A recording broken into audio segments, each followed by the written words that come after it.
नमस्कार दोस्तों, स्वागत है आपका अपने YouTube चैनल महरिया अकेडमी पर। इस वीडियो में मैं आपके लिए लेकर आया हूँ जो एसएससी के जो पेपर चल रहे हैं, उनमें जो आज क्वेश्चन पूछे गए हैं, उन क्वेश्चनों के बारे में हम चर्चा करने वाले हैं कि कौन-कौन से क्वेश्चन हैं, वो आज पूछे गए थे और इनसे संबंधित आगे भी क्वेश्चन बनेंगे।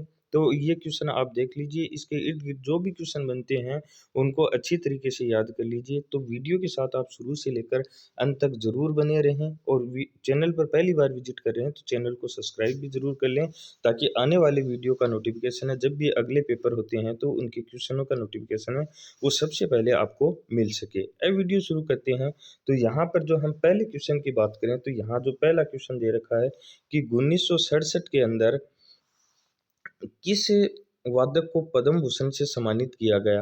तो यहाँ पर इसका जो सही आंसर है पंडित रविशंकर, और ये सितार वादक थे। भारत रत्न है 1999 में, पद्म विभूषण है 1981 के अंदर, 1962 में संगीत नाटक अकादमी पुरस्कार मिला। मतलब ये क्वेश्चन तो पूछा गया है, इससे संबंधित आगे जो इनसे क्वेश्चन बनने के चांस है, यहाँ से क्वेश्चन बन सकता है, तो इनको भी आप साथ में अच्छी तरीके से देख लें। अगले क्वेश्चन की हम बात करें तो यहाँ पर जो अगला क्वेश्चन दे रखा है, राज्यवर्धन सिंह राठौड़ ने किस वर्ष ओलंपिक में रजत पदक जीता? तो किस वर्ष जीता? 2004 में। यह ओलंपिक में भारत का पहला व्यक्तिगत रजत पदक था। तो ये भी आप है, ये क्वेश्चन पूछा गया था। तो यहाँ से क्वेश्चन और बनने के चांस है, तो इनको भी आप अच्छी तरीके से देखते रहिए। फिर अगले क्वेश्चन की हम बात करें तो 1951 की जनगणना के बारे में पूछा गया कि इसके अनुसार भारत की साक्षरता दर कितनी थी? तो इसके अनुसार भारत की साक्षरता दर की हम बात करें तो आज़ादी के समय 18.33% के आसपास साक्षरता दर थी। तो 2011 की भी आपको ध्यान में रखनी है, 2011 की साक्षरता दर है, वो भी पूछी जा सकती है, तो इसको भी आप अच्छी तरीके से देख लीजिएगा। अगले क्वेश्चन की हम बात करें, तो अगला क्वेश्चन दे रखा है कि भारतीय स्वतंत्रता दिवस के 75वें वर्ष की जश्न की थीम क्या थी? तो वो है राष्ट्र पहले, हमेशा पहले।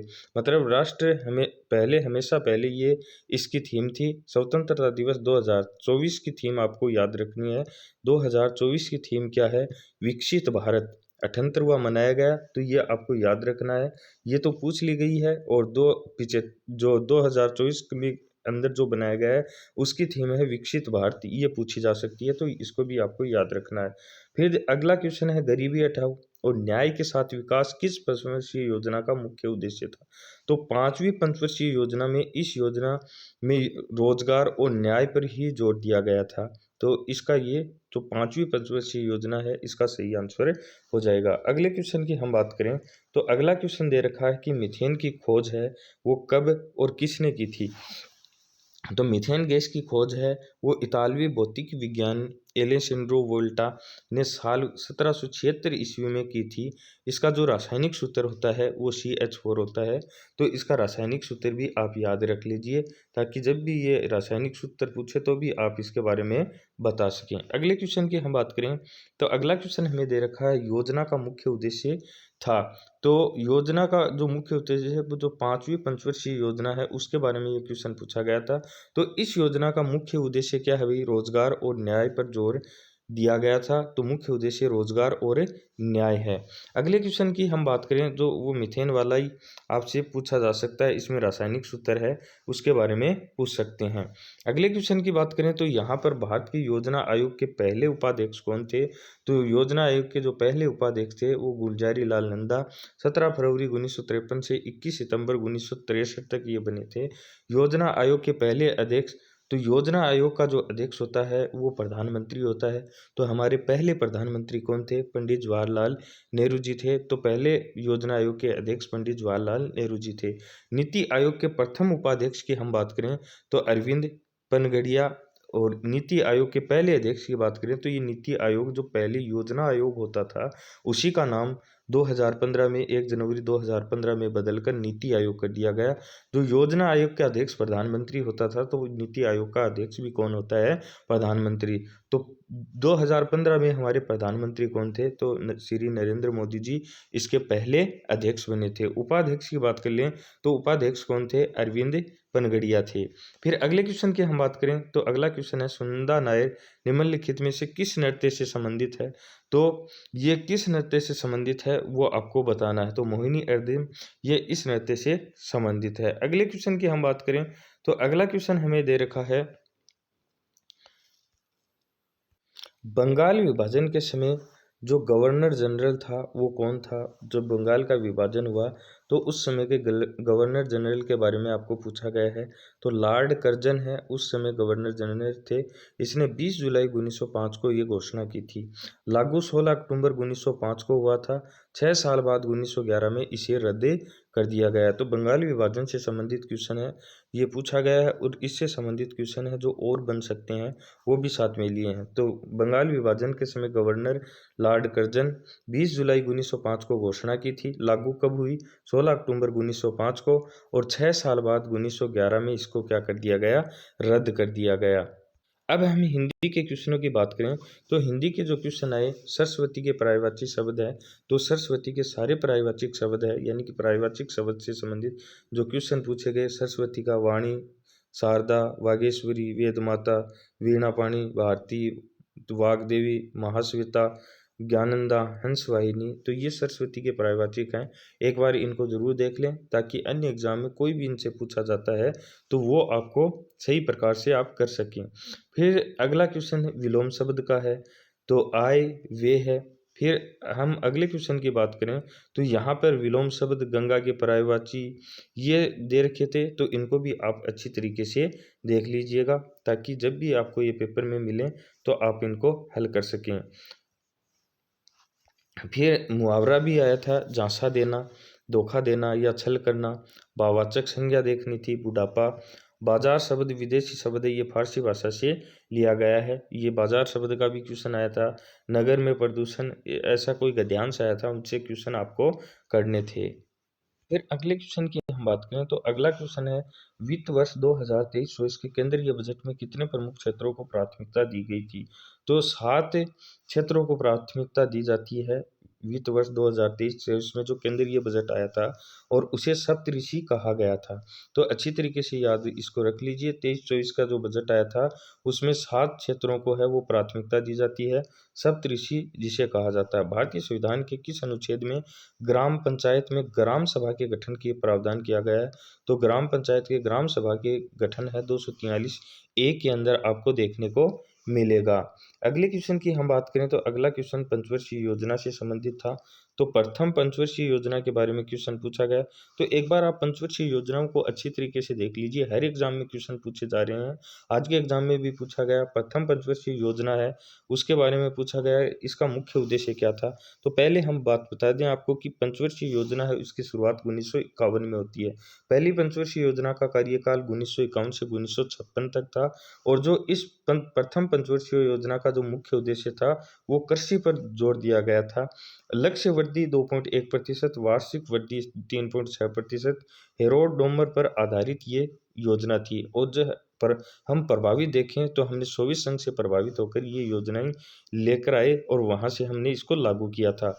अगले क्वेश्चन की हम बात करें, वित्तीय वर्ष है 2023-24 के केंद्रीय बजट में कितने प्रमुख क्षेत्रों को, 7, ये दोबारा से वही क्वेश्चन आ गया, तो 7 क्षेत्रों को शामिल किया जाता है। अगली हम बात करें, अगला जो क्वेश्चन दे रखा है हमारा, स्वतंत्रता आंदोलन को जारी रखने के लिए खिलाफत आंदोलन है, इस खिलाफत आंदोलन को किस आंदोलन के साथ मिला दिया गया? तो उस समय असहयोग आंदोलन की बात करें, असहयोग आंदोलन के साथ इसको मिला दिया जाता है। पीएम शक्ति योजना की हम बात करें वो कब से शुरू होती है? तो पीएम शक्ति योजना है वो अक्टूबर 2021 से है वो शुरू होती है। फिर अगले क्वेश्चन की हम बात करें तो जगजीत सिंह कौन थे? तो ये जगजीत सिंह भारतीय संगीतकार और गायक थे। वे गजल, शास्त्रीय, भक्ति और लोक संगीत के क्षेत्र से जुड़े हुए थे। तो इनसे संबंधित क्वेश्चन आया था। वृक्ष का पर्यायवाची है वो पूछा गया, तो आप वृक्ष के पर्यायवाची को देख सकते हैं, ये क्वेश्चन पूछा गया था। अगले क्वेश्चन की हम बात करें तो यहाँ पर निम्न में से कौन है वो कार्यपालिका का कार्य नहीं करता है, तो उस समय इसके अंदर जो ऑप्शन था मुख्य न्यायाधीश है, जो कार्यपालिका का कार्य नहीं करता है, न्यायपालिका के अंदर ये कार्य करता है।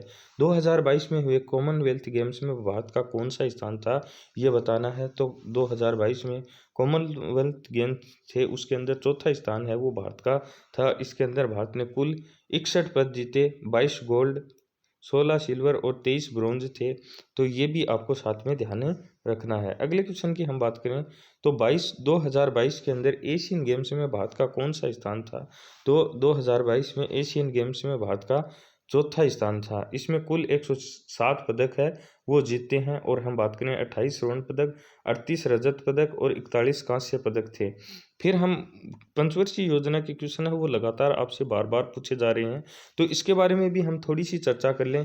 7 पंचवर्षीय योजना की मैंने लेके आए हूँ। इसके अंदर पहली पंचवर्षीय योजना है वो 1951 से 1956 तक की रहती है। सेकंड पंचवर्षीय योजना है 1956 से 1961। प्रथम पंचवर्षीय योजना के अंदर कृषि पर जोर दिया जाता है, दूसरी में उद्योगों पर जोर दिया जाता है। तीसरी पंचवर्षीय योजना की बात करें तो 1961 से 1966 तक रहती है। उसके बाद में चौथी पंचवर्षीय योजना 1969 में आती है। आपको पता है 1961 से लेकर 1966 तक है भारत के अंदर युद्ध की स्थिति उत्पन्न हो गई थी। 62 का युद्ध, 65 का युद्ध, इसके कारण एक बार के लिए पंचवर्षीय योजना को रोकना पड़ा। 3 वर्ष के लिए एक वर्षीय पंचवर्षीय योजना आती है, जिसे पंचवर्षीय योजना के अंदर योजना अवकाश के रूप में भी जाना जाता है। चौथी पंचवर्षीय योजना है वो 1969 से 74 तक आती है। पांचवी पंचवर्षीय योजना की बात करें तो 74 से 78 तक आती है। समय से पहले इसको समाप्त कर दिया जाता है, और 78-80 तक ये रोलिंग प्लान के रूप में होती है। छठी पंचवर्षीय योजना की हम बात करें तो 1980 से 1985। सातवीं की हम बात करें तो 1985 से 1990। फिर पुनः वार्षिक योजनाएं चलती हैं। तो ये कुछ पंचवर्षीय योजना के बारे में कुछ बातें थी जो मैंने आपको बता दी हैं, और अच्छी तरीके से आप भी इनको अलग से देख लेना। अगले क्वेश्चन की हम बात करें, किस भारतीय नृत्य के लिए 2018 में जो नाटक अकादमी पुरस्कार है वो जीता है, तो वो कौन है? तपन कुमार पटनायक। अगले क्वेश्चन की हम बात करें, प्राचीन काल में बर्तनों पर किस प्रकार की चित्रकारी की जाती थी। तो ज्यामितीय डिजाइन, मछली, पक्षी, पशु, वृक्ष और मानव आकृतियां आदि ये चित्रकारी उस समय की जाती थी। हल्दा त्योहार भारत के किस राज्य में मनाया जाता है। तो ये हिमाचल प्रदेश के अंदर मनाया जाता है।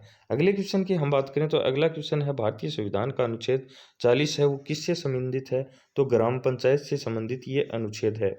अगले क्वेश्चन की हम बात करें तो जो हिंदी के कुछ क्वेश्चन और हैं, अभ्यागत के आपको पर्यायवाची लिखने हैं, निंदा विलोम शब्द है लिखना है, आंखों के आगे नाचना आपको मुहावरा का बताना है, नभ में विचरण करने वाला स्वामी शब्द का विलोम शब्द, जो शिव की उपासना करता हो, प्रावधान, ये शुद्ध वर्तनी शब्द था। तो ये हिंदी के कुछ क्वेश्चन मैं आपके लिए लेकर आया हूँ, ये पूछे गए थे। अगले क्वेश्चन की हम बात करें तो कोयल के पर्यायवाची पूछे गए, कलम तोड़ना मुहावरा पूछा गया था, शिकिल माला चंद्रशेखर बांसुरी बजाते हैं, ये हरि प्रसाद चौरसिया। फिर कल्याणी कुट्टी अम्मा किस राज्य से संबंधित है। तो ये केरल से संबंधित है। तो ये आज का पेपर है जो पूछा गया, जिसके क्वेश्चन है वो आपके सामने आप देख सकते हो। अगला क्वेश्चन हम बात करें, महाराष्ट्र में मनाया जाने वाला नववर्ष हिंदुओं द्वारा गुड़ी पड़वा है।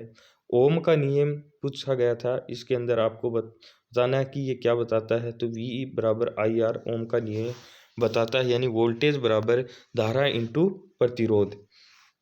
तो ये पेपर था आज का। जो पेपर हो रहे हैं वो इस चैनल पर लगातार अपलोड किए जा रहे हैं। तो वीडियो पसंद आ रहे हैं तो लाइक करके दोस्तों के साथ ज़रूर शेयर कर देना, और चैनल को अभी तक सब्सक्राइब नहीं किया तो इसको भी सब्सक्राइब कर लें, ताकि जब भी अगला वीडियो डालें, अपलोड करें, उसका नोटिफिकेशन है वो आपको मिलता रहे। चैनल के साथ आप बने रहें।